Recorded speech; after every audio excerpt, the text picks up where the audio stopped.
అమ్మయ్యా, నువ్వు సమయానికి వచ్చి డోర్ కొట్టావు. లేకపోతే ఆవిడతో సంసారం మొదలెట్టేవారా? చిచి, నేను ఎటువంటి వాడినా నీకు తెలీదా? చాలండి మీ నాటకాలు. బాబుకి బాబులో యాక్ట్ చేసి రమ్మంటే దానికి మొగుళ్ళో యాక్ట్ చేసి వస్తారా? అంటే బాబుకి అనుమానం రాకుండా ఉండాలని. ఏ దాన్ని వాటేసుకుని ముద్ర పెడితే గాని వాడు నమ్మనన్నాడా? బిడ్డ తల్లిని కూడా చూడకుండా సొంత దొరికిందని గుండెలకు హత్తుకుని చిచ్చి మగబుద్ధి పోల్చుకున్నారు కాదు. అదే మన శోభన ఉంటే ఇలాంటి టెంప్టింగ్లు ఉండేవి కాదు కదా. నన్ను ముట్టుకోకండి, వెళ్ళి డెటాల్తో శుభ్రంగా స్నానం చేసి రండి. అలాగే. అసలు ఈయన నమ్మి పంపడం నాది బుద్ధి తక్కువ. 48 గంటలైనా అర్చన మొగుడు ఇంటికి రాలేదు, ఝాన్సీ మొగుడు బయటికి పోలేదు. ఆ డెఫినెట్ గా 2 in 1 గడే. నేను చెప్పిన కదా బాయ్, వాళ్ళిద్దరు ఒక్కటేనని. ఇంకెంత 24 గంటలే కదా. ఆడొచ్చాడా సరే సరే, లేకపోతే ఆడి బండారం బయట పెట్టేసి అలా కాపురాలు కూల్చేద్దాం. అమ్మ దొంగన విలన్స్ లారా, ఇంత పెద్ద మ్యాప్ వేస్తున్నారా? చెప్తా మీ పని, చెప్తా. హలో, నేను సార్ రామకోటిని. Hello sir. అయ్యి బాబోయ్, మళ్ళీ నన్ను సార్ అంటున్నారండి సార్? నేను మీ కానిస్టేబుల్ సార్. రామకోటిలా 1 సార్లు చెప్పాలా సార్? అర్థమైంది సార్. 2 టౌన్ మేడం గారు పక్కన ఉన్నారా సార్? అవును సార్. మేటర్ చెప్పండి. ఆ కిర్లోస్కర్ గారు మురారి గారు మీ పచ్చని కాపురంలో వెచ్చని బాంబు పెట్టారు సార్. బాంబా? ఏంటో వివరంగా చెప్పండి సార్. మై గాడ్, అయితే ఇప్పుడే వచ్చేస్తున్నాను. ఏంటండి, ఏమైంది? మా స్టేషన్ లో 2 టెర్రరిస్టులు బాంబులు పెట్టారంట. నేను వెంటనే వెళ్ళాలి. బాంబులు పెడితే పారిపోవాలి కానీ వెళ్తానంటారేమిటండి? వెంటనే వెళ్ళి వాటిని తీయాలి, లేకపోతే చాలా డేంజర్. వెళ్తే మీకు డేంజర్ కదండి. ఇదిగో అరగంట గ్రేస్ టైం ఉంది కదా, నాకేమవదు, ఇప్పుడే వచ్చేస్తాను. వద్దండి ప్లీజ్. ఏమండి, నాకేమవదు, చెప్పేది వినండి. వచ్చాను వింటాను. వద్దండి, వెళ్ళకండి. నా మాట విను. అక్కడ చాలా డేంజర్. ఏమండి? అరే ఏం ఝాన్సీ, నీ మొగుడు ఎడుకో ఉరుకుతుండు. ఎవరో టెర్రరిస్టులు స్టేషన్ లో బాంబులు పెట్టారు. అరే ఆయన బయటకెళ్తే ప్రాణగండం కదా. ఆయనకి ప్రాణగండం అని మీకెలా తెలుసు? బాంబులు అంటున్నారు కదా, పేలితే డేంజర్ అని మన ఉద్దేశం. అదే నాకు భయంగా ఉంది. అర్జెంట్ గా మీరు అర్చన గారింటికి వెళ్ళకపోతే మీ సీక్రెట్ మొత్తం బయటపడిపోతుంది. అయితే నువ్వు పని చేయి. ఏంటి సార్? నేను అర్చన మొగుళ్ళో వెళ్తాను, నువ్వు నాకు డూప్ గా ఝాన్సీ భర్తలో వెళ్ళు. ఏంటి సార్ మీరు మాట్లాడేది? నేను మీ డూపా? మీ పోస్ట్ ఏంటి, నా పొజిషన్ ఏంటి? మీ హైట్ ఏంటి, నా షార్ట్స్ ఏంటి? మీ స్టైల్ ఏంటి, నా స్టమక్ ఏంటి? మీ పర్సనాలిటీ ఏంటి, నా మున్సిపాలిటీ ఏంటి? నా వల్ల కాస్త నేను నువ్వు ఇలా వెళ్ళవు, నీ షేప్ మారుస్తాగా. వద్దండి బాబు, రిస్క్ అయిపోద్ది. నేనున్నానుగా. మీరు ఎప్పుడు లేరు, సినిమా బిగినింగ్ నుంచి ఎండింగ్ వరకు ఉంటారు. కమెడియన్ నా పరిస్థితి ఏంటి సార్? ఇదిగో మాట్లాడకుండా పద.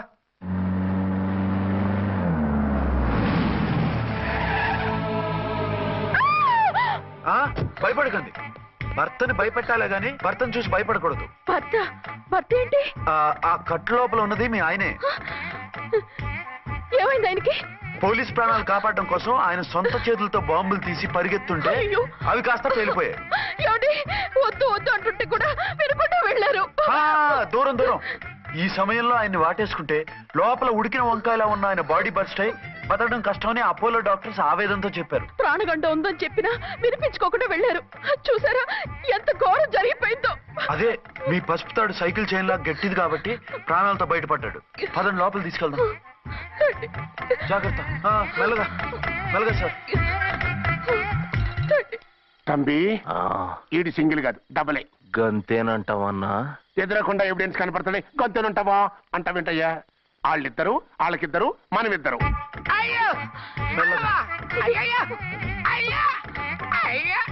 నెమ్మదిగా పడుకోండి సార్.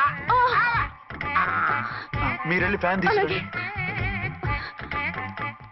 రేయ్ రాంకోటి, నువ్వు లేకుండా అలాగే 4 రోజులు పడుకో. మరి తిండేలా సార్? నిన్ను చూడడానికి వచ్చినప్పుడు నేను పెడతానులే. Don't worry sir, don't worry. జాగ్రత్తగా చూసుకోండి. థ్యాంక్స్ అండి. ఏమండి, బాబుకి ఎలా ఉంది? మిమ్మల్ని కలవరిస్తున్నాడు. రే రామ్మరా. బాబుకు జ్వరం తగ్గే వరకు మీరు బయటకు వెళ్ళడానికి వీల్లేదు. అలాగే. నా డ్యూటీ వేరే వాడికి వేసి వచ్చాను. ఇంతలో 2 టౌన్కి వెళ్ళాల్సిన పని లేదు. అలేగాడు బాంబు పేలినా బతికిపోయిండు. గట్టి విన్నావు. నా మరదలు నేనెట్టయినా పెళ్లి చేసుకోవాలి. ఏదైనా ఐడియా ఉంటే చెప్పానా? ఆడు బలంగా ఉంటే మనల్ని బాధ వదిలిపెడతాడు. ఇప్పుడు ఆడు బాంబు దెబ్బకి 90% చచ్చాడు. మిగిలిన 10% ప్రాణం మీద మనం 2 దెబ్బలు కొట్టాం అనుకో, పూర్తిగా చస్తాడు. ఆ తర్వాత నీ మరదలు నువ్వు పెళ్లి చేసుకోవచ్చు. అయితే పద, వాడిని ఎత్తుకొచ్చి కథం చేద్దాం.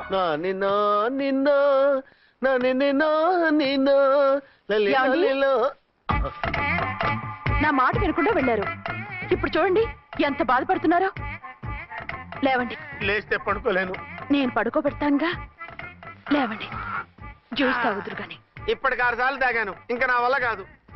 అలా అనకండి, భోజనం లేదుగా, నీరసం వస్తుంది. పట్టండి. అయ్యో వద్దండి, వద్దండి. అండినా? అండి అన్నానండి, అనే ఉంటానండి. ఈ బాంబులు తాకిడికి ఎవరితో ఏం మాట్లాడుతున్నానో అర్థం కావట్లేదండి బాబోయ్. మీ మాటలో కూడా తేడా వచ్చిందే. అదండి బాంబింగ్ ఎఫెక్ట్ అండి. మూతి పగిలి 4 ఖర్చుకున్నాను. అయ్యో, మీకేదైనా అయితే నాకు దిక్కెవరు? ఆయన ఇంకెవరు? ఆయనెవరు? ఆయనంటే దేవుడు, దేవుడు. సర్లే, పట్టండి. ఏంటలా వణుకుతున్నారు? పైనుంచి కిందకి ఎర్తవుతుంటే వణకుండా ఎలా ఉంటాను? నాకు అసలే సహనం తక్కువ. కాస్త దూరంగా ఉండండి. సారీ, సారీ అండి, సారీ అండి. ఇంతటి దానికి సారీ ఎందుకండి? సారీ మార్చుకుని వస్తాను, ఉండండి.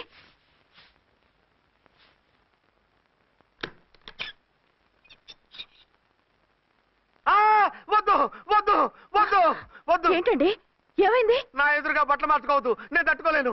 ఏ సిగ్గుగా ఉందా? లేదు, భయంగా ఉంది. భయపట్టు ఎందుకు? నేను అందంగానే ఉంటానుగా. అందుకే భయపడేది. అయ్యా, భయం ఎందుకు? నేనేం పరాయిదాన్ని కానుగా. ఇదిగో, మీరు ఎలా ప్రొసీడ్ అయిపోతే మా గురువు గారికి నేను అన్యాయం చేయాల్సి వస్తుందండి. గురువా? గురువెవరు? అదేనండి డాక్టర్ గారు.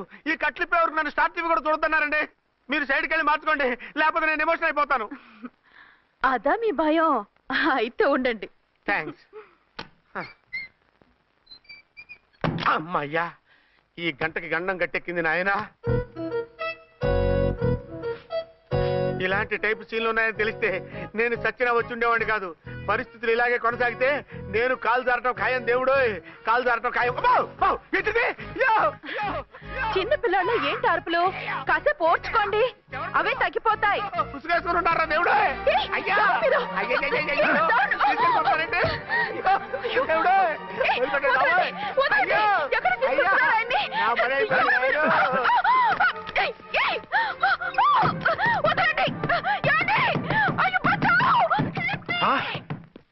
ఏంటో కేకలు? ఝాన్సీ గొంతులో ఉందండి. ఓరి నాయనో, ఆ దరిద్రుడు ఝాన్సీని చూసి అటెంప్ట్ ఏమైనా చేసేస్తున్నాడేమో.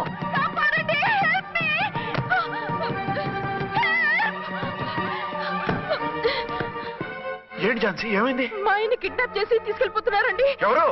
ఏమో తెలియదు, కాపాడండి. ఓరి నాయనో. బారసాలకు ముందే ఝాన్సీ నా వైఫ్ అని ఫిక్స్ అయిపోతే సడన్ గా హస్బెండ్ అయిపోయి దాన్ని బెడ్ ఎక్కేద్దామని చూస్తున్నావురా?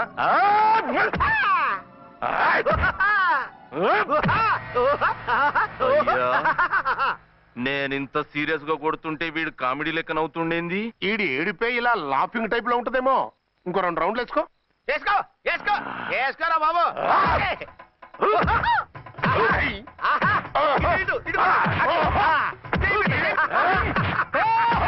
రాయ్, మీరు కూడా వచ్చి తలిగియండి రా వీణ్ణి.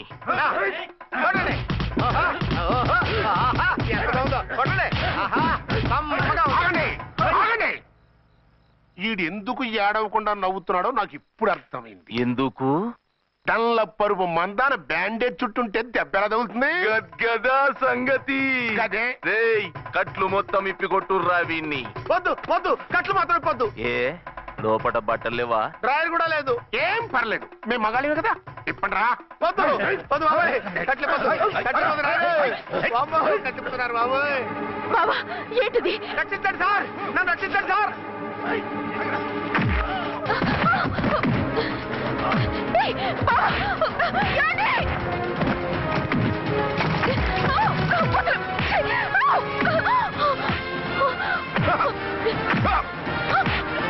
వద్దు, వద్దు, నన్ను చెప్పకండి బాబాయ్. వద్దు బాబాయ్. అయ్యో, ఏంటి రా, అయ్యో నేను లేకపోతున్నానండి.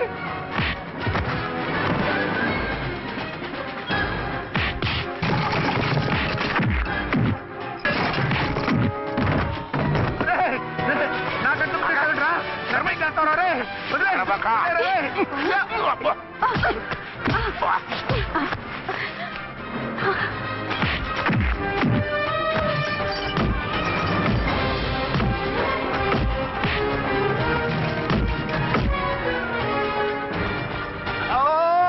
అయ్యో, అయ్యో సార్,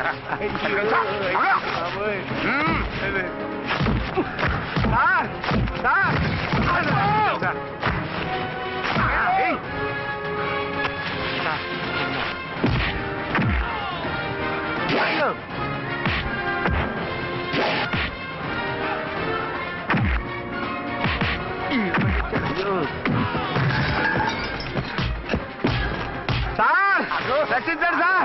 మొత్తం తీసేస్తాయి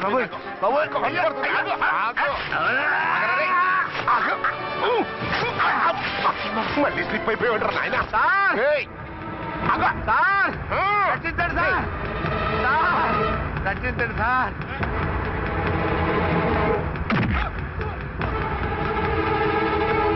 ఒక్క బాతికుందిరా రేయ్.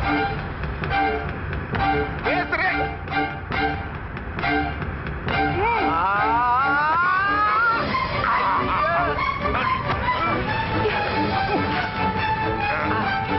గొంతులు వెళ్ళిపోతాను చచ్చిపోతాను అయ్యా కాపాడండి సార్ సార్ త్వరగా రండి సార్ రండి సార్ అయ్యా అయ్యా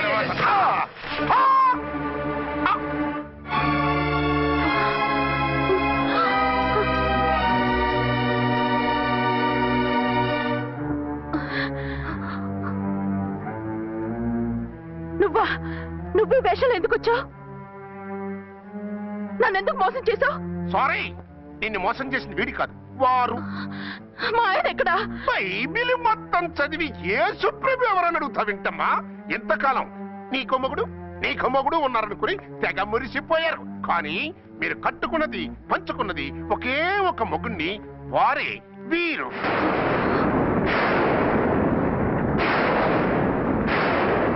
బాబు, ఆవిడ మీకేమవుతుంది? ఆవిడ మా ఆవిడే.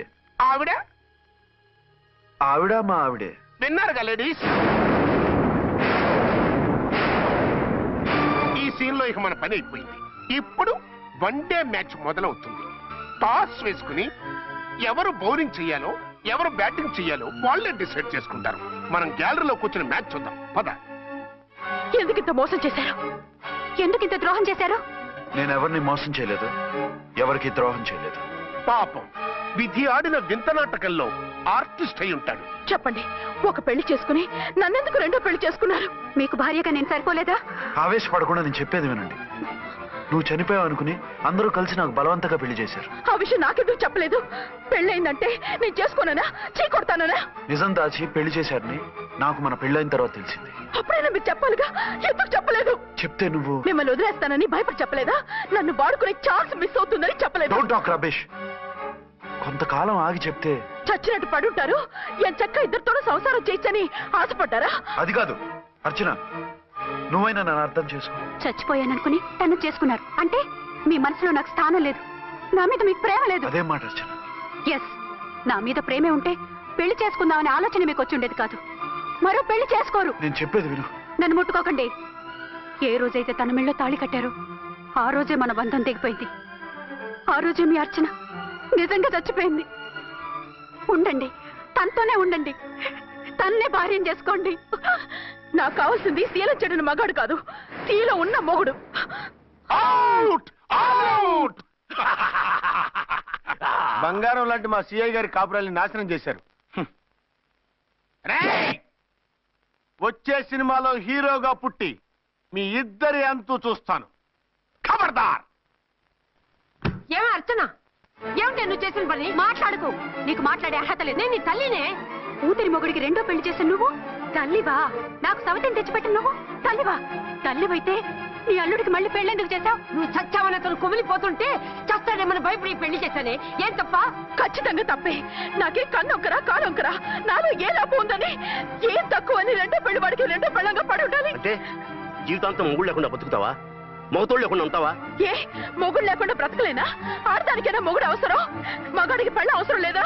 నేను ఇంకో మొగాడిని చేసుకుంటే అతను సహిస్తాడా, భరిస్తాడా? నోర్మై, మగాడికి ఆడదానికి పూలిగెట్టి. మగాడికి ఏమైనా కొమ్ములున్నాయా? స్పెషల్ గా పైనుండి ఊడి పడ్డాడా? వాళ్ళు తినే ఉప్పు కారమే మేము తింటున్నాం. వాళ్ళ ఒంట్లో రక్తమే మా ఒంట్లోనే ప్రవహిస్తోంది. అది కాదమ్మా, మొగుడిని వదిలేసిన ఆడదాన్ని నీచంగా చూస్తారు, చులకన చేస్తారు. పెళ్ళాన్ని వదిలేసిన మొగుడిని గౌరవించి హారతలు పడతారా? అతను నిన్ను వదిలేయాలనుకోవడం లేదు, నిన్నే కావాలనుకుంటున్నాడు. అతను కావాలనుకుంటున్నది భార్యని కాదు, ఆడదాన్ని. అంటే దూరం చేసుకుంటావా? లేకపోతే దగ్గరే ఆత్మాభిమానం చంపుకొని కాపురం చేయమంటావా? 3 ముళ్ళు 7 అడుగులు 4 గోడలు, ఇవే ఆడదానికి హద్దులని పడుండమంటావా? దాని పక్కనో రాత్రి నా పక్కనో రాత్రి పడుకునే మనిషిని నా మొగుడని అనుకోమంటావా? నేను సతినా, సవతినా, లేక సానినా? ఏ అర్థం చెప్పుకొని ఏ హోదాతో అతనితో ఉండమంటావు? పరాయి ఆడదానికి దక్కినవాడు నా మొగుడు కాదు. అంటే ఏమిటో? ఆ మొగుడిని వద్దనుకుంటాను, విడాకులు తీసుకుంటాను.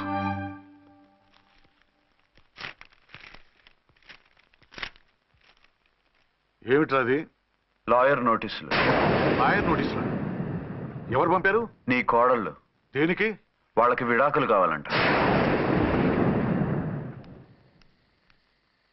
నువ్వెందుకురా బాధపడతావు? సిగ్గు ఎగ్గు లేకుండా విడాకుల కోసం కోర్టుకెక్కినందుకు వాళ్ళు బాధపడాలి.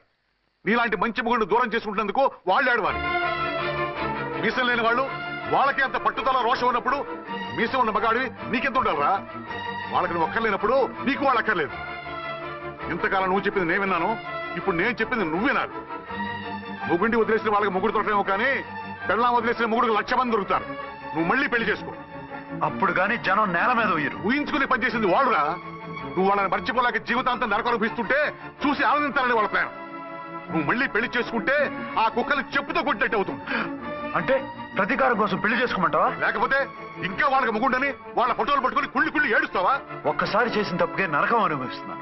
మళ్ళీ జీవితంలో అటువంటి పొరపాటు చేయను. పోనీ చెయ్యని పొరపాటు చెయ్యి, కొత్త వాడు చేసుకో.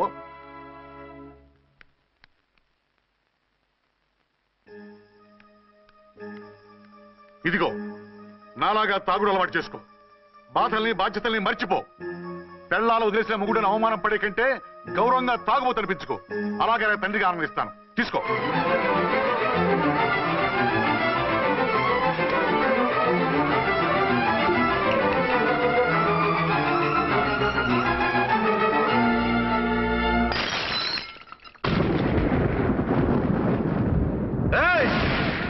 అర్చన, ఝాన్సీ, బయటికి రండి. రండి.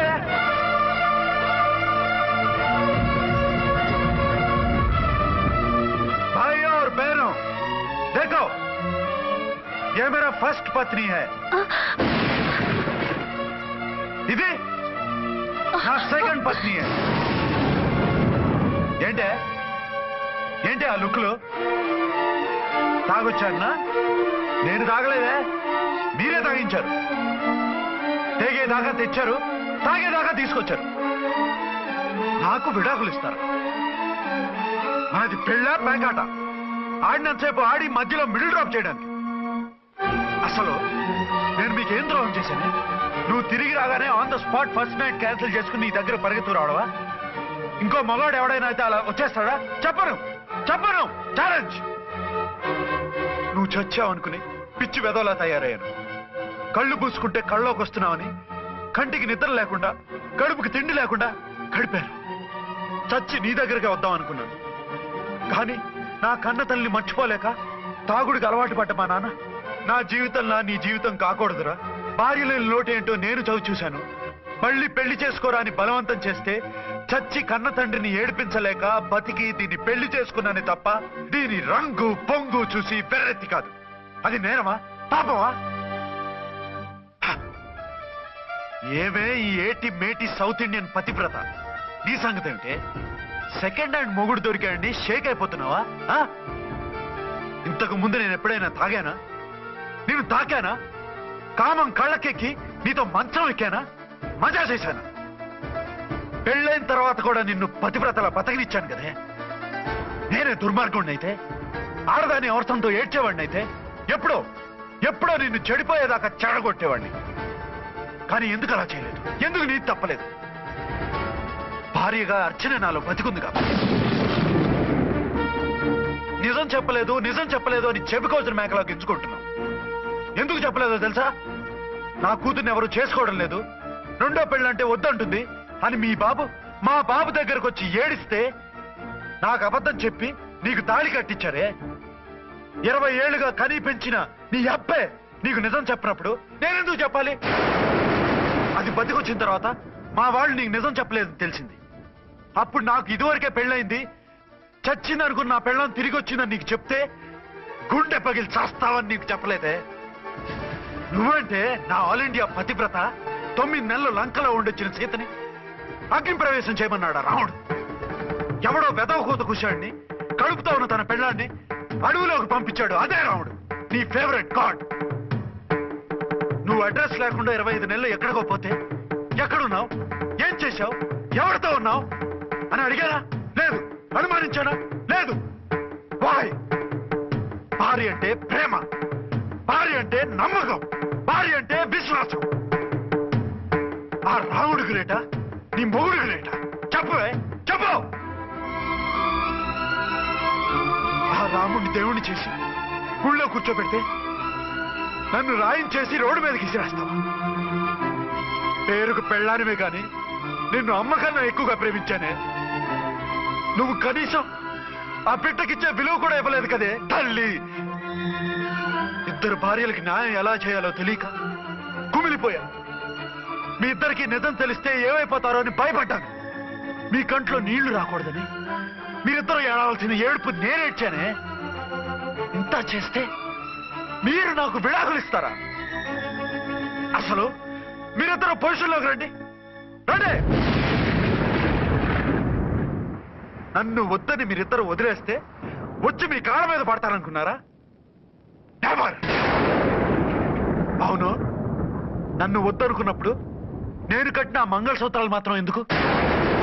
సేఫ్టీగా వాటిని అలాగే ఉంచుకుని మాజీ భార్యలుగా హ్యాపీగా బతుకుదాం అనుకుంటున్నారా? నో, మీకు ఆ ఛాన్స్ ఇవ్వదు. తాళి ఉన్న పెళ్ళాలుగా కాదు, తాళి తెగిన భార్యల్లా, మొగుడు చచ్చిన విధవల్లా మీరు తెల్ల చీరలు కట్టుకునేట్టు చేస్తాను. విడాకులు ఇవ్వకుండా మిమ్మల్ని విడోలు చేస్తాను.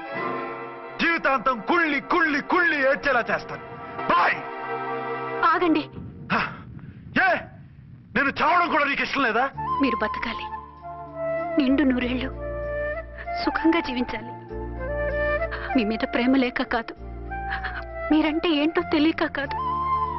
నా వల్ల మీకు ఝాన్సీకి అన్యాయం జరగకూడదని నేను మిమ్మల్ని అనుమానించాను, అవమానించాను. మీకు దూరం కావాలనుకున్నాను, విడాకులు కోరుకున్నాను. నేను మీకు భార్యనయ్యాను, మీ బిడ్డకు తల్లినయ్యాను. కొంతైనా మీతో జీవితాన్ని తృప్తిగా అనుభవించాను. కానీ ఝాన్సీ ఒక్క పసుపుతాడు తప్ప భార్యగా ఏమీ పొందలేదు. భార్యగా మీ జీవితంలో తనకి చోటివ్వండి. లేదక్క, అలా చేస్తే నువ్వు భర్తనే కాదు బాబుకి తండ్రిని కూడా దూరం చేసిన దానివి అవుతావు. ఆయన మనస్ఫూర్తిగా ఇష్టపడి చేసుకుంది నిన్ను, ప్రేమించింది నిన్ను. ఆయన మనసులో నీకు తప్ప నాకు స్థానం లేదు.